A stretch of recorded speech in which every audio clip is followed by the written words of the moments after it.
Good morning student. शैक्षिक प्रबंधन एवं समावेशित विद्यालय का सृजन के अंतर्गत हम पर्यवेक्षण ऑब्जर्वेशन का अध्ययन करेंगे। पर्यवेक्षण जो नया कंसेप्ट है, जो आधुनिक कंसेप्ट है, जो निरीक्षण के स्थान पर प्रयोग किया जा रहा है। पर्यवेक्षण के माध्यम से विद्यालय प्रशासन में विद्यालय के कार्यों में सुधार कराया जाता है, पर वो सुधारात्मक और सहयोगात्मक पद्धति के आधार पर सुधार की कामना करता है। आज का हमारा जो टॉपिक है वो है विद्यालय प्रशासन और पर्यवेक्षण। विद्यालय प्रशासन और पर्यवेक्षण शब्द जो है दोनों विद्यालय की शैक्षणिक गुणवत्ता को या विद्यालय की कार्य पद्धति को सुधार करने पर बल देता है। और सुधार करने पर जो बल ये देता है, प्रशासन में जो कार्य होता है वो अध्यापक और प्रधानाध्यापक का होता है। प्रशासनिक कार्यों के अंतर्गत ये जो है पर्यवेक्षण संबंधी कार्य रहते हैं। पर्यवेक्षण शैक्षिक प्रशासन का एक महत्वपूर्ण अंग है। ठीक है, जो भी पर्यवेक्षण संबंधी प्रशासक करता है प्रशासनिक कार्यों के अंतर्गत समाहित होता है। तो विद्यालय प्रशासन एवं पर्यवेक्षण जो है दोनों एक ही सिक्के के दो पहलू माने गए हैं। दोनों को एक ही तरह से दोनों का उद्देश्य विद्यालय के कार्य में सुधार करना है। परंतु प्रशासक जो होता है वो जो भी कार्य करता है वह आदेश के माध्यम से दूसरों से कार्य को क्रियान्वित करवाता है।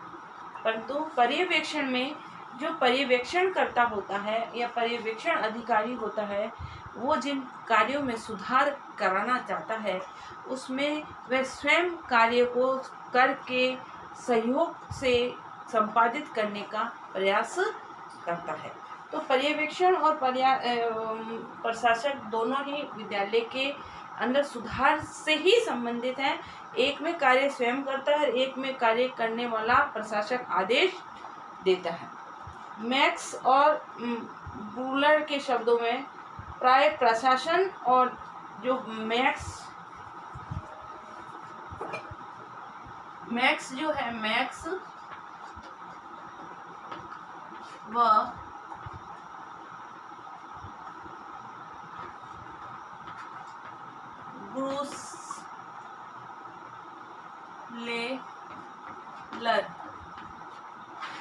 बुसलेलर के शब्दों में उन्होंने ये कहा है कि प्राय प्रशासन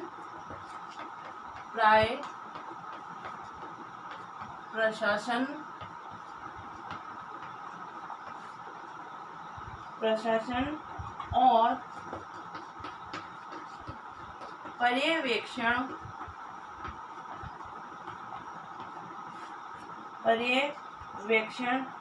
एक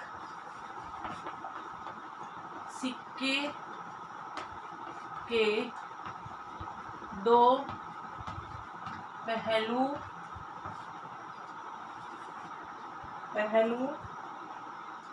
माने जाते हैं।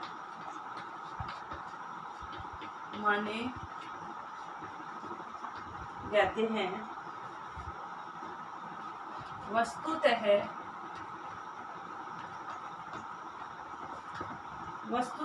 एक दूसरे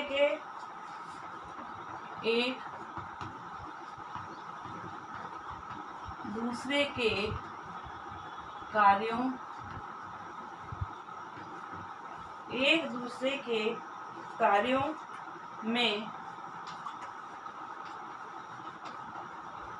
अंतर कर पाना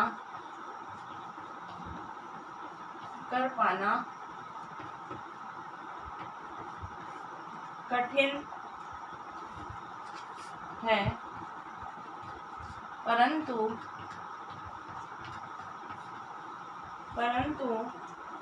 दोनों का उद्देश्य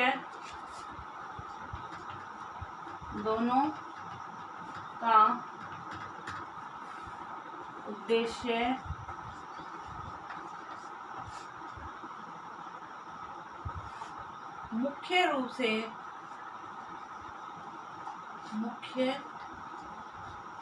से अधिगम और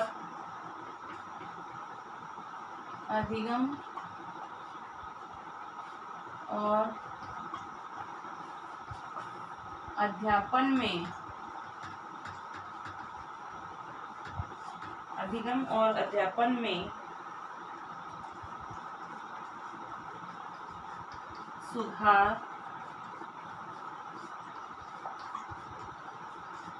लाना है।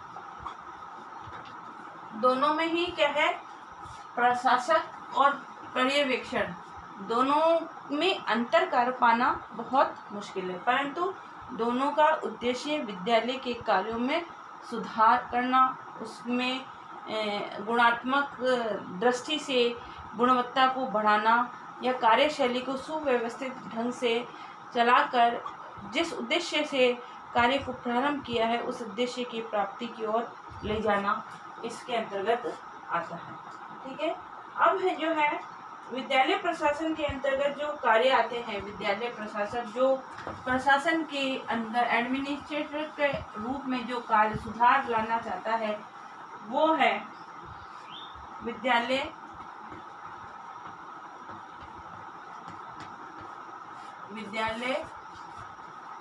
प्रशासन के अंतर्गत कार्य। विद्यालय प्रशासन के अंतर्गत जो है तीन क्षेत्र में प्रशासक कार्य करता है। पहला है विद्यालय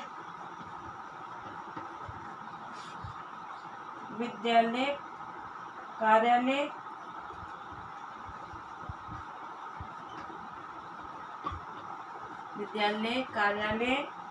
और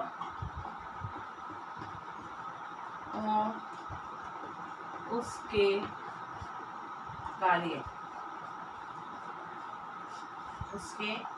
विद्यालय कार्यालय और उसके कार्य में उनमें सुधार कराना। दूसरा है छात्र छात्राओं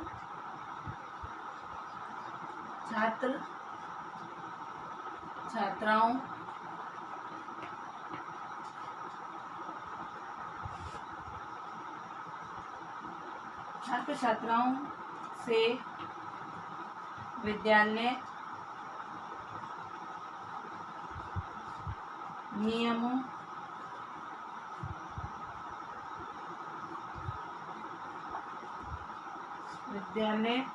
नियमों का पालन कराना।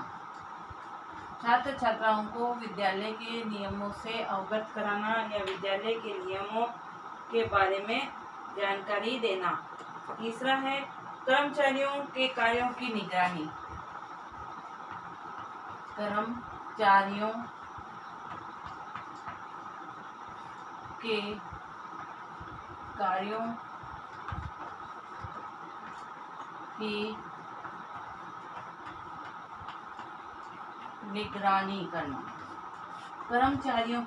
की निगरानी करना।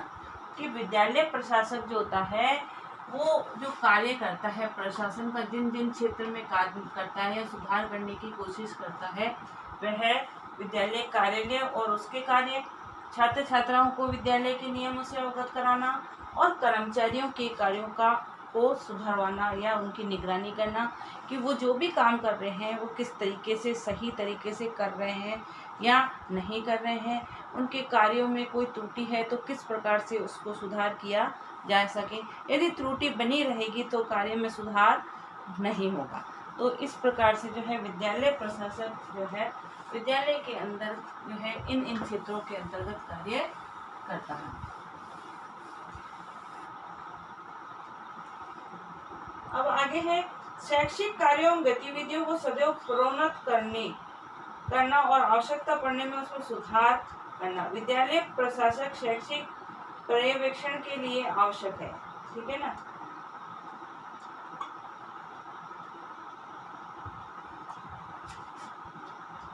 पर्यवेक्षण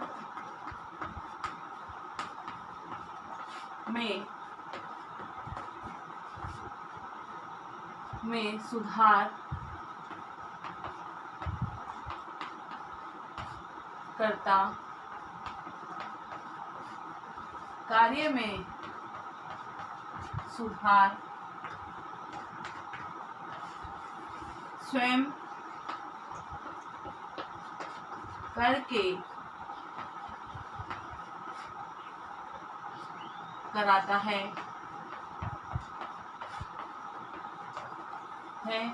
और प्रशासक योजना बनाकर क्रियान्वयन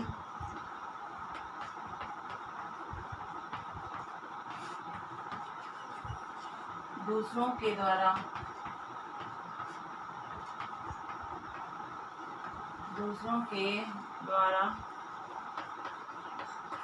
कराता है। ठीक है, तो दोनों में यही अंतर है। उसमें प्रशासक स्वयं जो है काम नहीं करता, सिर्फ योजना बनाता है। प्रशासक जो पर्यवेक्षण करता स्वयं कार्य को करता है।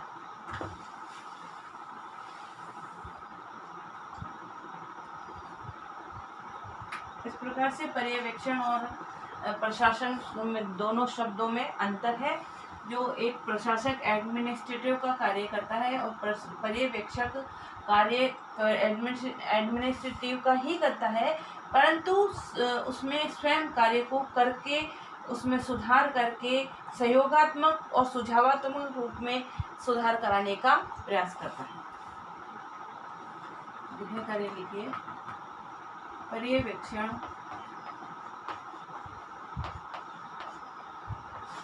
और प्रशासक शब्द में अंतर बताइए। साथ ही घर में रहिए, सुरक्षित रहिए। जब भी घर से बाहर निकले मास्क लगाकर निकलें। Okay, thank you.